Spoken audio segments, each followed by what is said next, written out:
Prémonitoire, c'est ainsi que l'on pourrait qualifier l'interview que vous allez voir. Elle a été réalisée 2 jours avant les attentats de Paris. Comment faire face à la radicalisation et au recrutement de citoyens européens par des organisations terroristes? À l'initiative de l'eurodéputée Rachida Dati, le débat est ouvert de longue date au Parlement européen. Dans son rapport, la réponse est sans équivoque, il faut plus de collaboration et de coordination entre les États membres. Nous lui avons présenté les questions de différents acteurs sur le terrain. Rachida Dati, le nombre est impressionnant. Plus de 5000 personnes, principalement des jeunes, sont parties en Syrie ou en Irak ces dernières années. Vous avez écrit un rapport sur le sujet. Ce rapport, nous l'avons envoyé à de nombreuses personnes qui l'ont lu et qui ont de nombreuses questions à vous poser. La première nous vient de France, du Conseil des musulmans de France. On l'écoute. Est-ce que ce n'est pas urgent que les États membres se penchent sur les manuels scolaires et revoir le savoir à transmettre aux générations futures qui sont destinées à vivre dans une période autre que la nôtre pour lutter contre l'inculture religieuse afin de lutter contre le choc des ignorances et transmettre un esprit critique plus développé? Comment l'Union européenne compte-t-elle construire sa politique commune afin de prévenir la jeunesse du radicalisme? Merci. La question est clairement celle de l'éducation. La question de l'éducation est forcément au centre de ce sujet grave et ce fléau qu'est la radicalisation. Il y a des écoles dans lesquelles on a des vraies difficultés sociales qui conduisent à ce qu'une partie de notre jeunesse ne s'identifie plus dans la nation à laquelle ils appartiennent, mais ils s'identifient par le plus petit dénominateur commun qui parfois peut être la religion. Et la religion dévoyée. Mais il faut aussi tenir compte, c'est là où c'est compliqué. Comme vous le savez, l'éducation est une souveraineté nationale. Voilà, j'allais y venir. Voilà. Comment est-ce que vous parlez d'Europe en termes d'éducation ? Oui, mais chacun à son histoire. L'Angleterre n'a pas du tout la même approche des communautés que nous avons en France, par exemple, ou même l'Allemagne. Donc aujourd'hui, comment on prévient? On prévient par l'éducation, on prévient par la lutte contre les inégalités. Et donc chaque pays doit mener une politique d'abord de lutte contre les inégalités, et d'abord à l'école. En France, les inégalités se sont creusées et aggravées à l'école. Est-ce que c'est quelque chose que vous voyez partout en Europe? Parce que la oui, question... bien sûr, parce que si vous voulez, le sujet, il a été beaucoup social au départ. Alors chacun, nous pendant longtemps en Europe, nous avons été applaudis pour notre modèle d'intégration. Donc le sujet aujourd'hui, comme pendant très longtemps nous avons eu du mal à accepter de dire qu'une politique migratoire, d'immigration doit être européenne, aujourd'hui une politique d'intégration doit être européenne. Alors on va revenir à cette question d'intégration avec une autre question. Je vous propose d'aller au Danemark, un pays qui a également été touché par le terrorisme, mais où l'approche est quelque peu différente, principalement par rapport à ceux qui reviennent. On l'écoute. In our work on de-radicalization, we see online radicalization as a major challenge.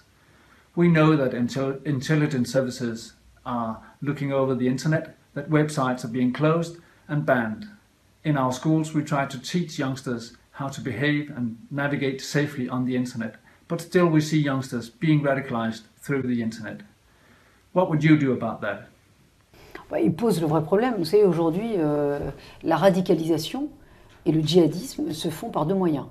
Ils se font par Internet ou en prison. Les adolescents se radicalisent majoritairement sur Internet ou dans les prisons. J'ai fait des propositions en ce sens, c'est de pouvoir responsabiliser pénalement les géants d'Internet. Parce qu'aujourd'hui, Internet ne peut pas se contenter de dire « moi, je suis uniquement un tuyau, je laisse passer tout ce qu'il faut ».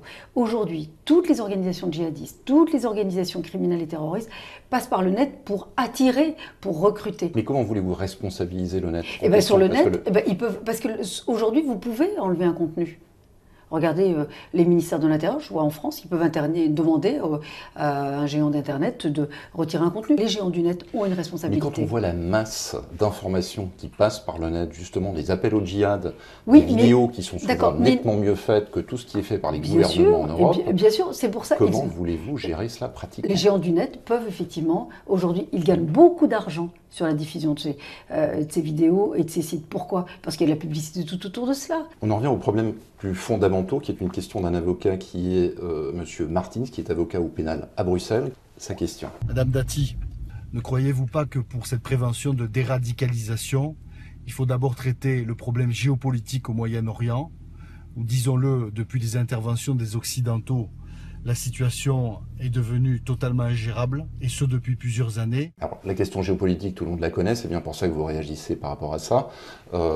Maintenant, est-ce qu'il n'a pas raison de dire avant, enfin, on peut faire les deux choses en même temps, mais est-ce qu'il n'est pas grand temps de solutionner d'abord cette partie-là? Non, parce que toutes les questions sont liées. Ce qui est important aujourd'hui, c'est de pouvoir faire, ce que je vous disais, de lutter contre les inégalités, ça commence par quoi? Par l'école. Et s'agissant du problème géopolitique, on a une responsabilité en Syrie, en Irak, en Afghanistan, on a une responsabilité, mais pas que nous. Et les pays du Golfe ont une responsabilité. Moi, je suis très attristée que les politiques européennes, notamment, et les responsables politiques européens, n'attraient pas, par exemple, l'Arabie Saoudite, qui a une responsabilité, peut-être dans ce qui se passe dans le monde en ce moment. Alors je reviens, et c'est la dernière question. Les représentants des prisons en Grande-Bretagne nous ont envoyé juste leur point de vue, ce qu'ils appellent un statement, par rapport à ce qu'ils veulent faire. We take the threat of radicalisation very seriously and work with a range of organisations to provide intervention programmes in prisons. We have measures in place to deal with radicalisation, including moving offenders to other establishments, using segregation where necessary, and working with prison chaplains. As previously announced, the Secretary of State has commissioned a review to look at how we deal with the threat of extremism and radicalisation in prisons. Alors pour eux, le problème est clairement en prison. Il y a un mot qui me choque, c'est la ségrégation en prison. Est-ce que c'est ça la solution, de tout simplement séparer tout le monde? Non, ça n'est pas ce qu'on a retenu, nous, dans le rapport, pour avoir visité les établissements pénitentiaires concernés par ce phénomène de radicalisation. Si vous vous mettez à l'écart, vous pensez bien que les recruteurs vont éviter d'être mis à l'écart. Et dans ce cas-là, ils vont se fondre dans la masse pour mieux recruter. Donc le sujet, c'est de pouvoir circonscrire, c'est de mettre un peu à l'écart sans mettre à l'isolement. Ça permet quoi? D'abord de voir le processus d'évolution, comment on évolue vers la radicalisation. Et ça nous donne des informations pour pouvoir lutter contre cela. Ça nous permet d'avoir du recueil d'informations sur des réseaux, par exemple. Puis ça permet aussi d'empêcher certains de tomber totalement dedans. Donc le fait, c'est ne pas de mettre à l'isolement, mais de mettre à l'écart. C'est pas pareil. Merci Rachida. Merci.